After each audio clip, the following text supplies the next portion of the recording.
When we walk with the Lord in the light of His Word, what a glory He sheds on our way.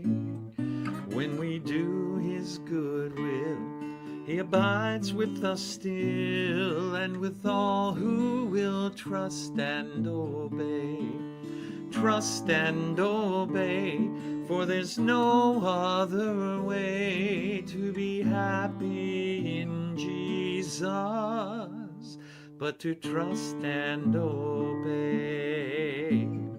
Not a burden we bear, not a sorrow we share, but our toil He does richly repay.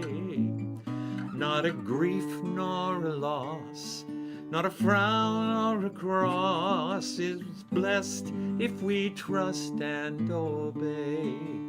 Trust and obey, for there's no other way to be happy in Jesus but to trust and obey. Then in fellowship sweet we will sit at His feet, or we'll walk by His side on the way. What He says we will do, where He sends we will go. Never fear, only trust and obey. Trust and obey, for there's no other way to be happy in Jesus but to trust and obey. Well, good afternoon, everybody. My name is Paul Cook. I'm the pastor at 3 Point Bible Church here in beautiful downtown Jonesboro, Georgia. And we can really tell that the weather's beginning to turn. It's getting cooler. It's getting a lot darker at night, a lot quicker. And I guess the older I get, things are getting dark anyway. Anyway, it's good to see you guys. You know, speaking of trust and obey, Proverbs 3, verses 5 through 6 say this: trust in the Lord with all your heart and lean not on your own understanding. In all your ways submit to Him, and He will make your paths straight. And let's be honest, trusting in God sounds a lot easier when our life is kind of going smoothly. Things are lining up the way they're supposed to do. It's not so hard to have faith when our bills are paid, the plans that we have are working, our prayers seem like they're being answered in the way that we hoped that they would be answered. But when life throws us a curveball, maybe when the job falls through, or when someone we love gets sick, or when the path ahead of us seems kind of foggy and we're not really sure what we're supposed to do, that's when this verse hits a little differently. That was my day yesterday.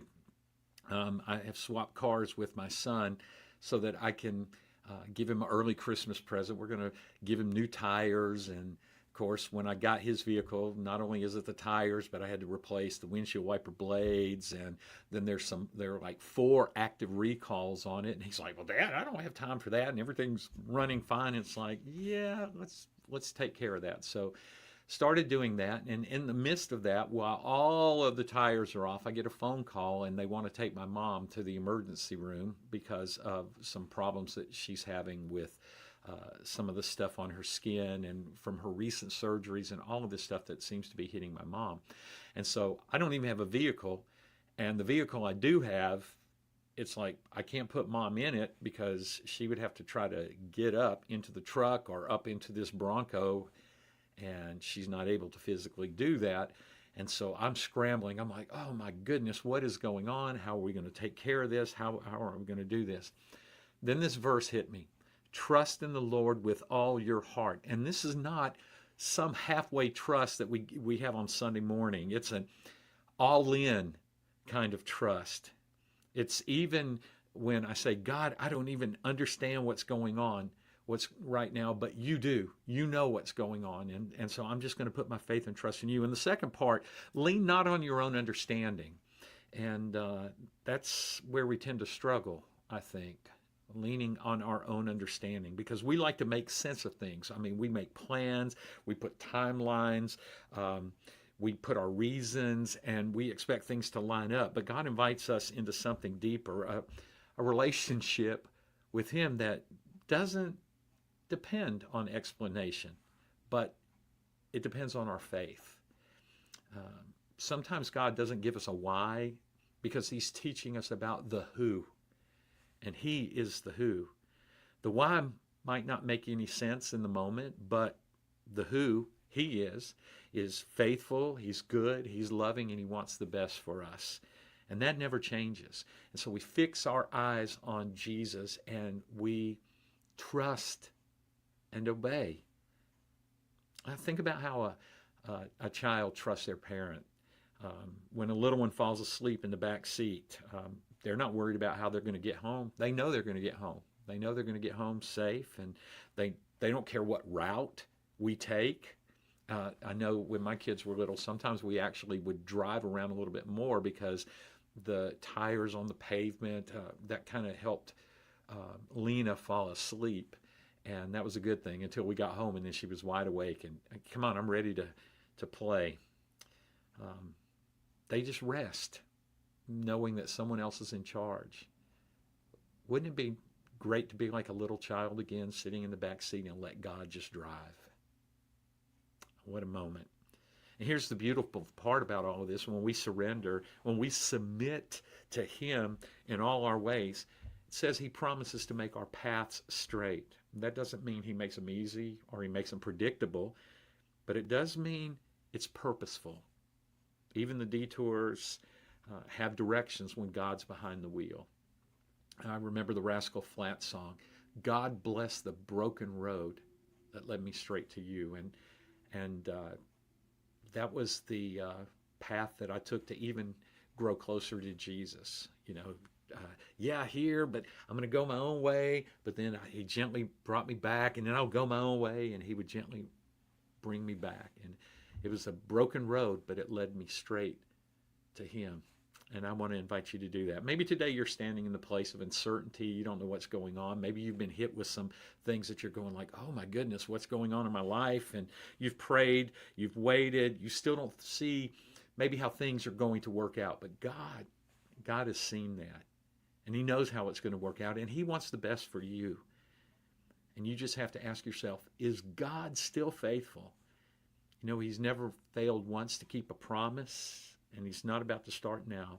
And what feels like a delay to us in the moment, it may be for our protection.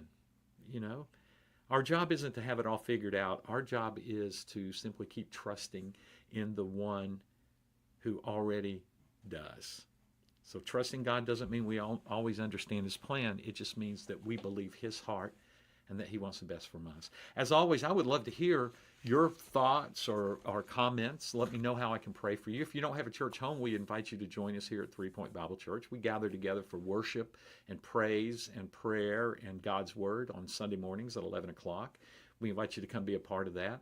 Tuesday nights, we have a prayer team that meets religiously, and they pray for the concerns of the congregation and for people by name, and they lift up the prayers for the church. We invite you to be a part of that. Wednesday, we have a dinner that always starts at 6, around 6:40ish. We break into small groups for a time of food, fun, and fellowship in God's Word.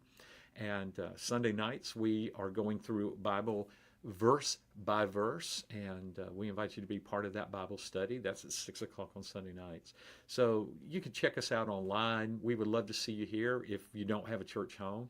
And if you do have a church home, just let me know how I can pray for you. And I just thank you for joining me for Wednesday Coffee with Paul. I actually don't have coffee in here. I'm trying to slow down on my coffee, actually. But it's an opportunity for us to gather together and just chat, maybe share some songs, and just let me know how things are going. Love you guys, and as always, I will see you next Wednesday. Okay? Bye-bye.